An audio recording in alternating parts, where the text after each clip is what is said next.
కొన్ని చీరల్లోని బ్లౌజులకు వర్క్ వచ్చేస్తుందండి. అంటే రెడీమేడ్ వర్క్ వస్తుందన్నమాట.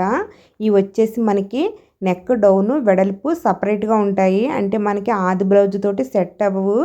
కానీ మనము ఎలా సెట్ చేసుకోవాలి అంటే మనకి నెక్ వెడల్పు ఎక్కువైనా, అలాగే నెక్ డౌన్ తక్కువైనా ఎలా సెట్ చేసుకోవాలో ఈ వీడియోలో చెప్తాను. ఈ బ్లౌజ్ పీస్‌కి వచ్చిన నెక్ వెడల్పు వచ్చేసి 6½ ఇంచెస్ వచ్చింది. కానీ మనం ఎక్కువగా చిన్న సైజుకి అయితే 2:15 అంటే 4:30, పెద్ద సైజు బ్లౌజ్కి అయితే 5 ఇంచెస్ పెడతాము. అలాగే నెక్ని ఈ విధంగా మధ్యకి మడత పెట్టేసి చూసుకోవచ్చు మీరు. మనం ఈ విధంగా పెట్టుకున్నప్పుడు చిన్న సైజుకి అయితే 2:15, పెద్ద సైజుకి అయితే 2:30 పెడతాము. కానీ ఇది వచ్చేసి మనకి 3:15 వచ్చింది. అంటే 1 ఇంచ్ ఎక్స్ట్రా వచ్చిందన్నమాట. మనం ఎలా తగ్గించుకోవాలి ఈ వీడియోలో చెప్తాను. ఒకసారి అయితే ఈ విధంగా నెక్కనైతే మధ్యకి మడత పెట్టేసి చూసుకోవాలి. మనకి చూసారు కదా 3:15 వచ్చిందండి. నాకు వచ్చేసి 2½ ఇంచెసే కావాలి. ఎక్స్ట్రా అంతా ఈ విధంగా మార్కింగ్ చేసుకుంటున్నాను. కింద దాకా కూడా మార్కింగ్ చేసుకుంటున్నాను. కానీ కింద దాకా వచ్చేటప్పటికి మనము కొద్దిగా క్రాస్గా తీసుకోవాలి. అంటే కొద్దిగా సూదిగా తీసుకోవాలి. మనం డాట్ ఎలా స్టిచ్చింగ్ చేస్తామో అలా స్టిచ్చింగ్ చేయాలన్నమాట.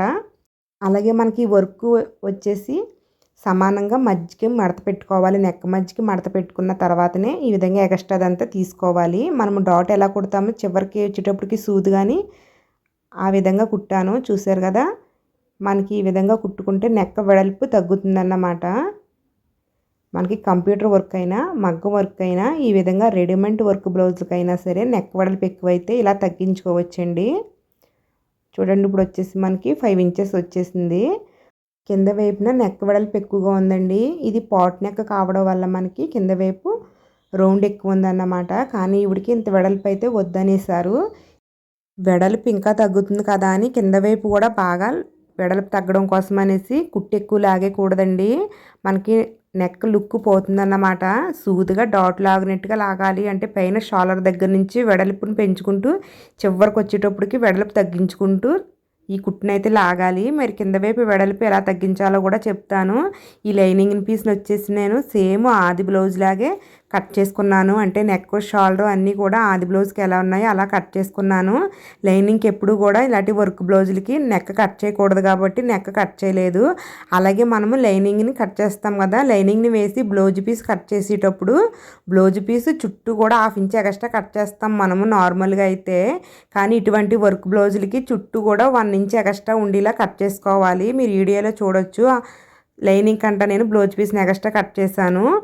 తర్వాత బ్లౌజ్కి వర్క్ ఉంది కదా, వర్క్కి రాంగ్ సైడ్ వైపు లైనింగ్ని అయితే వేసి జాయింట్ చేస్తున్నాను. కదలకుండా ఉండడం కోసం పిన్స్ అయితే పెట్టుకున్నాను. ఇలా జాయింట్ చేసేటప్పుడు మీరు చూడొచ్చు నేను లైనింగ్ కంట బ్లౌజ్ పీస్ని ఎంత ఎక్స్ట్రాగా కట్ చేశానో. ఫస్ట్ అయితే మనము నెక్ స్టిచ్చింగ్ చేసుకోవాలండి.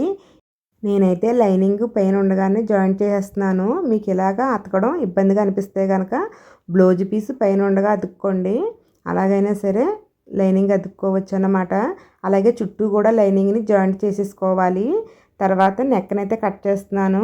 ఈ నెక్ కట్ చేసేటప్పుడు మనము వర్క్ కంట 1/2 ఇంచ్ బయటికి క్లాత్ని ఎక్కువ వదులుకుని అయితే కట్ చేసుకోవాలి. ఒకసారి చూడండి, నేనైతే క్లాత్ని వదిలేసే కట్ చేస్తున్నాను. ఎందుకంటే నేను పైపింగ్ వేస్తాను.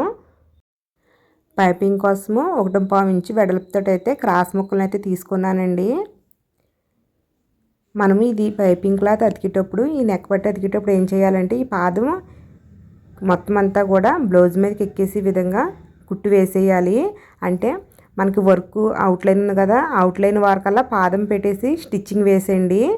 కరెక్ట్గా వస్తుందన్నమాట. అంటే మనకి వర్క్కి మనం అతికిన ఈ నెక్ పట్టికి గ్యాప్ సేమ్ ఒకే లెంత్తో వస్తుంది. ఈ విధంగా కుడితే చూడండి. ఈ విధంగా నెక్ పట్టి అతికేసుకున్న తర్వాత మనకి రౌండ్ తిరిగే చోట చిన్న చిన్న కట్స్ అయితే పెట్టుకోవాలండి. ఈ కట్స్ పెట్టేటప్పుడు మనం వేసిన కుట్టు అయితే కట్ అవ్వకూడదు. బయట ఉన్న కొచ్చులకు మాత్రమే కట్స్ పెట్టుకోవాలన్నమాట. తర్వాత థ్రెడ్తో పైపింగ్ వేయాలండి. మీకు నార్మల్ పాదంతో థ్రెడ్తో పైపింగ్ ఏ విధంగా వేయాలో నేను చాలా వీడియోలు అయితే చేశాను. మన ఛానల్లో అయితే అందుబాటులో ఉన్నాయండి, మీరు చూడొచ్చు. పైపింగ్ అయితే వేసేసుకున్నాను. ఈ విధంగా పైపింగ్ వేసుకున్న తర్వాత మనకి అడుగువైపుని క్లాత్ ఉంటుంది కదా, ఈ క్లాత్ని కూడా డబుల్ పోలింగ్ వేసేసుకుని కుట్టు వేసేసుకోవాలి. దీన్ని కూడా మనము నెక్క పట్టి అతికేటప్పుడు పాదాన్ని మొత్తం ఎలా ఎక్కించేసామో అలాగే వర్క్ వారకల్లా, అంటే మనకి వర్క్ ఉంది కదా అవుట్లైన్ వారకల్లా పాదాన్ని పెట్టేసి కుట్టు వేసేయండి, సరిపోతుంది. మళ్ళీ వర్క్ మీదకి పాదం అయితే ఎక్కదు, అలాగే కుట్టు కూడా పడదు కాబట్టి మనం జాగ్రత్తగా వేసుకోవాలి. అలాగే నేను పైపింగ్ చూడండి ఒకసారి, వర్క్కి పైపింగ్కి మధ్యన గ్యాప్ హాఫ్ ఇంచు ఉండేలాగా వేసాను. దీనివల్ల మనకి ఏమవుతుందంటే నెక్క వెడల్పు తగ్గుతుందన్నమాట. అలా కాకుండా పైపింగ్ని మనము వర్క్ వారకల్లా వేసినా, అలాగే నెక్క పట్టి వేసేసి తిరగవేసేసిన మనకి నెక్క వెడల్పు ఎక్కువవుతుంది. ఈ విధంగా గ్యాప్ వదిలి పైపింగ్ వేసుకున్నా, లేకపోతే సారీ కలర్ లేస్ తెచ్చుకుని లేస్ వేసేసుకున్నా సరే నెక్క వెడల్పు తగ్గుతుందండి. ఈ విధంగా మనము నెక్క వెడల్పుని తగ్గించవచ్చు అన్నమాట.